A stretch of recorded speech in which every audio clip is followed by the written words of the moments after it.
Assalamualaikum warahmatullahi wabarakatuh. Jumpa lagi teman-teman bersama saya Bang Roni di channel Aneka Usaha Official. Oke, segmen kali ini yaitu ngobrol-ngobrol santai tentang properti. Banyak sekali pertanyaan-pertanyaan yang selalu ditanyakan kepada kami. Contohnya, Bang, aku kepingin tuku kapling, kepingin tuku omah. Kira-kira apa sing perlu tak siapkan? Makanya di sini saya ditemani oleh Mas Bim atau Bimo sing berterjun di dunia propertian. Bro, mungkin saat durunge kenal sik sapa dirimu. Kan sudah kenal, Bro. Oh ya wis. Namanya Mas Bimo. Ya, sudah dikenalin sama ini sama saja. Tuh di dunia properti sudah berapa tahun? Di dunia properti itu kurang lebih sudah sekitar tahun 2010 saya. 2010 tahunan ya. 11 tahun. Jadi lumayan panjang bisa. Sudah lumayan panjang. Oke, jadi tugasmu saiki mengedukasi teman-teman. Ya, banyak sekali teman-teman yang tanya. Ini tak kerpek nih gini. Sebenarnya teman-teman itu kan banyak penawaran kapling murah, Iya. kapling angsuran, Iya. terus bahkan tanpa DP, tanpa opo. Teman-teman kadang-kadang kan kejebak murahnya, kejebak gampangnya. Kira-kira sebenarnya apa yang harus diketahui teman-teman sebelum beli kapling, Bro? Soalnya cek gak kedeluduk, soalnya banyak sekali kasus-kasus yang nggak karu-karuan gitu loh. Mungkin teman-teman harus tahu apa sih di delok apa sih. Nah, sebenarnya yang paling penting dari beli kapling itu, orang mestinya kalau beli kapling itu selain dengan uang, kita harus pakai logika. Oh gitu. Logika artinya begini, iming-iming harga itu ada yang masuk akal sama yang tidak masuk akal. Sebenarnya dilihat dari harga pun Wis ketok ya. ada indikasi loh, kalau misalnya ada harga yang tidak masuk akal, pasarannya di sini berapa, dijual berapa. Cuman memang ada kaflingan yang memang sengaja dibikin murah di awal sebagai Promo. promosi, itu ada. Cuman Jawa era apa? harga regone itu sebenarnya sebagai pintu masuk untuk kita berhati-hati. Oh gitu ya. Nah, Jangan sampai harga itu apa namanya, pintu masuk, sekali lagi ya, pintu masuk untuk kita berhati-hati. Iya. Ya, Regone karena masuk gini, akal kurang. nah, karena gini, harganya misalnya ada kapling harga 20 juta. 20 juta. Ayo. Sudah Selawi. include sama SHM surat-suratnya. Ah. Padahal ngurus surat-suratnya itu berapa? Oke. Ngurus Surat itu lho. Nah, Sing larang. kan seperti itu. Oke. Berarti teman-teman hati-hati.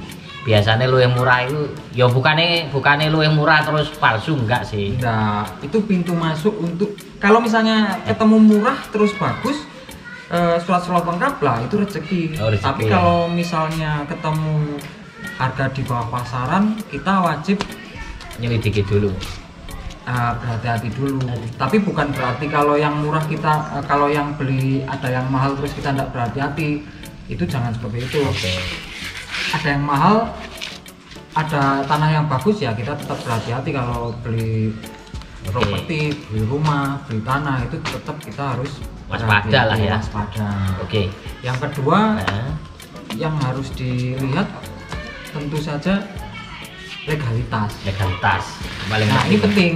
Oke. Penting. Kalau tadi harga itu sebagai pintu masuk, kemudian kita harus ngecek legalitas. Karena legalitas itu bisa petok D. Oh gitu ya. Macam-macamnya apa sih? Petok D. Terus Ada SHM. Ada SHGB. Tapi kalau SHGB ini kalau dalam dunia kaplingan jarang ya ditemui ya. Kalau perumahan yang besar-besar, kalau yang di atas 1 hektar, yang atas namanya yang jual itu PT, memang harus SHGB. Tapi sebenarnya tidak masalah SHGB itu. Selama ini kan ada yang takut ya, ada beli SHGB itu takut. Sebenarnya tidak masalah malahan kalau SHGB. Oh gitu. Kalau yang yang harus dikhawatirkan justru yang AJB. Itu malah khawatir. AJB tapi induknya ini kebanyakan yang beli ini nggak ngerti ya induknya ini induk apa. Oke. Jadi AJB itu sebenarnya bukan surat tanah. AJB itu seperti surat jual beli. Akta jual beli ya, surat jual beli seperti kwitansi yang dilegalkan sama notaris. Jadi seperti kwitansi tapi belum terlalu kuat berarti ya. AJB itu masih lemah saya rasa. Sebenarnya bukan lemah, artinya apa ya? Masih jadi kalau di dalam dunia properti itu masalah-masalah yang timbul biasanya suratnya yang AJB itu. Kalau yang sudah SHM itu kan melalui kalau misalnya jual beli melalui SHM kan sudah melalui pengecekan melalui BPN. Kalau SHM juga sama sebenarnya sama SHM, jadi pelakuannya sama, itu aman. Tapi kalau yang AJB cuman AJB aja, cuman pegang AJB aja tanpa megang sertifikat surat induknya, artinya seharusnya kalau AJB itu ada surat yang menyertai. Jadi kalau AJB ini bisa AJB dari SHM, bisa jadi AJB dari Petok D, dasarnya, surat dasarnya. Jadi mengeluarkan AJB ini dasar suratnya dari apa gitu kan. Oke. Soalnya banyak sekali teman-teman itu yang awam. Mungkin saya sendiri awam. Ono iming-iming sertifikat AJB. Saya kira AJB karena notaris yo surat tibae meleset kan, kita kan nggak tahu. Nah, rata-rata kan seru lokasine, wis ono pavinge, tapi kan ternyata sing bulet itu pakai sian ngono lho. Berarti selain harga yang kurang masuk akal atau masuk akal, juga legalitas ya. Betul. Banyak yang terjadi begini. Beli kafling, suratnya terima AJB, surat induknya itu SHM, SHM-nya masih induk. Jadi misalnya tanahnya 1 hektar gitu ya, 1 hektar, tapi dia cuma nerima AJB, di AJB-nya itu tertulis sekian juta, sekian luasnya. Luasnya sekian ini gitu ya. Nah, nanti pada saat dia mau menyertifikatkan, ketika dia butuh terus mau disertifikatkan AJB-nya itu tentu butuh AJB SHM induknya. Lah induknya ini kadang-kala dicari siapa yang pegang, di mana keberadaannya. Lah ini nggak tahu. Itu sih rawan sekali, apalagi kalau misalnya beli di developer dan developernya kebetulan orang-orang kota misalnya. Setelah selesai laku semua hilang. Jadi seperti itu sih. Makan ke kota lain. Golek aneh angel sih. Terus ketika ingin menaik tingkatkan surat dari AJB ke mau di SHM kan, mau disertifikatkan, nah itu ribet. Jadi teman-teman seperti itu. Didelok sih kondisine satu, sing pertama rego, masuk akal enggak? Nah, itu kadang-kadang iming-iming murah juga khawatir. Yang kedua legalitas tadi ya, karena legalitas ini yang penting. Ketika kita beli tanah, beli apapun itu legalitasnya. Legalitas sih nggak jelas, bahaya. Terus kalau perlu sebenarnya paling aman kalau beli kambing itu dicek di kantor desa dulu. Gitu ya? Ya, apalagi yang riwayatnya ini, yang surat asalnya itu masih Petok D itu harus dicek di kantor desa dulu. Soalnya banyak yang kejadian. Jadi developer nih jual kaflingan, nah kaflingannya ini beli sama orang petani, sama petani misalnya, ternyata itu adalah tanah waris. Nah, tanah waris dia beli pada satu orang, tapi sedangkan dia punya saudara-saudara. Lah di belakang hari ternyata saudara-saudaranya ini nggak terima, nggak setuju sehingga ribet maneh. Ada yang ndak di posisi ndak di sini, ada di luar kota, tapi di Pilapno. Oke. Seperti itu. Mungkin itu ya teman-teman. Ya. Oke, ketika misalkan ini sudah jelas, suratnya jelas, anunya jelas. Ya. Ngurusnya itu sampai berapa lama sih? Prosesnya itu dari misalkan saya beli tanah kapling. Iya. Terus itu berarti AJB ya? Iya. AJB baru ke sertifikat. Ngono ah? Ya apa? Apa diceplit-ceplit sih kayak apa? Nah, tergantung surat asalnya tadi. AJB-nya itu AJB dari apa? Dari Petok D. Atau dari SHM yang masih hidup, atau dari SHM yang sudah split. Paling enak itu dari SHM yang sudah split. Kalau dari SHM sudah split artinya tinggal balik nama SHM-nya. Kalau tinggal balik nama SHM-nya itu si fotoan itu ya si suwe berarti. Kalau misalnya si fotoan misalkan hektar utuh kan, hektar utuh ya harus potong dulu. Split namanya ya. Split. Nah, itu biasanya kan orang jual yang kaflingan itu kan enggak, karena gini sih banyak yang nakalnya di situ. Sak nyeplite engko lek wis bayar maneh. Nyeplite engko lek wis anu dhewe, ngurus dhewe nyeplite lah iku sing lek developer wis ngilang nyeplit dhewe. Surat asalnya enggak tahu. Soalnya yang selama ini yang teman-teman banyak yang tidak tahu ini. Kapling di kono murah, kapling di kono murah mek ngono tok sing pedoman. Tuh. Yang paling enak itu beli tanah itu yang sudah split SHM-nya, tinggal dibalik nama. Itu prosesnya paling cuma sekitar 3 bulan lah. Itu ya, oke. Pacak-pacak sak balik nama nih, itu 3 bulan selesai. Kalau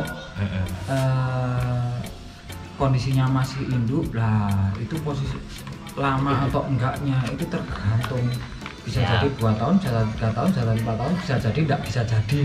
Tergantung surat induknya itu tadi keberadaannya di mana. Siap. Nah, kalau Petok D itu ya kalau AJB dari Petok D kalau mau disertifikatkan itu mungkin nanti prosesnya sekitar setahun setengah, bisa jadi 2 tahun, tergantung sebenarnya tergantung riwayat tanahnya juga. Makanya kalau Petok D itu saran saya cek di kelurahan. Cek kelurahannya. Ya. Oke, jadi jika jika hilang duitmu rek, jika hilang. Iki lek perlu di viralno sing pengembang fotone ono akeh iki. Oke. Terus untuk biaya-biaya selain harga, misalkan ono kapling 50 juta. Biaya-biaya apa sing yang perlu dipersiapkan? Ini loh. Sebenarnya untuk beli properti entah itu tanah, rumah, itu ada biaya-biaya yang pertama itu pajak. Pajak jual apa itu? Pajak apa maksudnya? Kalau untuk pembeli itu namanya BPHTB. BPHTB. Dia perolehan hak atas tanah itu. BPHTB. Singkatannya aku rotok lali, pokoknya BPHTB lah ya. BPHTB itu kalau bahasa singkatnya pajak pembelian. Itu besarnya besar pajak pembelian itu harga jual dikurangi 60 juta dikali 5%. Dikurangi 60 juta. Ya, jadi harga jual dikurangi 60 juta dikali 5%. 5%-nya dari harga jual, tapi harga jualnya itu dikurangi dulu. Misalkan 100 dikurangi 60 juta kan karek 40. Berarti 5% dari 40. Betul. Oke. Nah, kalau di bawah 60 itu enggak kena pajak, nihil pajak pembeliannya. 60 juta itu enggak kena pajak. Yang kena pajak itu yang di atas 60 juta. Oke, berarti pajak jual beli namanya. Pajak jual beli BPHTB. Kemudian yang perlu dipersiapkan lagi itu biaya AJB sama balik nama. Nah, itu tergantung sebenarnya penjualnya ini menjual sudah include biaya-biaya itu apa belum? Ya, gitu. Kalau misalnya belum ya itu biaya sendiri. Biaya sendiri itu biayanya sekitar kalau sebenarnya tergantung luasnya ya. Oh gitu ya. Tapi kalau saat cepan omah rata-rata sekitar sekarang kan rata-rata sekitar 72 sampai susah anggap itu ya 100 meter 72 meter antara 3 juta sampai 3,5 juta, ada yang 4 juta gitu ya, tergantung notarisnya. Tergantung notarisnya. Jadi notarisnya yang bayar mana itu? Biaya notarisnya? Iya, ya itu tergantung kesepakatan di awal. Itu yang bayar siapa, bisa penjual, bisa dibebankan ke pembeli. Berarti pajak itu penjual kena, pembeli kena nggak? Pajak penjual kena. Kalau penjual itu pajak untuk penjual itu harga jual dikali 2,5%. 2,5%-nya dari harga jual. Oh ya wis ya. Oke. Mungkin ini sudah 15 menit lebih. Jadi teman-teman ini akan nanti nyambung lagi. Teman-teman harus melek properti, harus waspada karena edukasi inilah yang diperlukan oleh teman-teman. Kok kayak kemarin itu misalkan aku nawak nomah ngono, rumahnya berapa? 159 misalkan, 160. Dikira iku wis kabeh. Jadi mau ngetokno apapun. Nah, itu kan belum banyak yang belum tahu. Dikira kayak tuku apa ngono langsung ngekekno duit sakmono langsung, padahal masih ada beban-beban biaya yang perlu ditanggung antara pajak, biaya notaris dan sebagainya. Oke, terima kasih Bim. Satu lagi ada hal yang penting juga kalau misalnya mau beli kafling. Itu biasanya kan orang beli kafling itu ada embel-embelnya siap bangun gitu ya. Ya, itu iming-imingnya ngono. Kafling siap bangun. Nah, ketika beli kafling siap bangun dicek ketersediaan, yang paling penting ketersediaan air sama jaringan listrik. Betul. Jangan sampai beli kafling murah siap bangun di Tegalan, kepingin bangun tapi nanti ternyata di situ tidak ada sumber airnya. Mau ngebor dalamnya 100 meter. Oke. Nah, seperti itu kan. Terus jaringan listrik jauh sekali, tidak bisa dipasangi listrik. Airnya kan tidak siap bangun lagi. Kate urip primitif banget ya. Nah, itu penting juga. Siap. Oke teman-teman, mungkin itu dulu, kita nyambung nanti. Mungkin kita akan bahas kasus-kasus teman-teman. Jadi nanti kasus-kasus teman-teman silakan di komen ya, di komen. Tapi jangan lupa ini juga di subscribe, share, komen, tanyakan, nanti kita bahas. Nah oke, mungkin itu sekian, terima kasih. Assalamualaikum warahmatullahi wabarakatuh.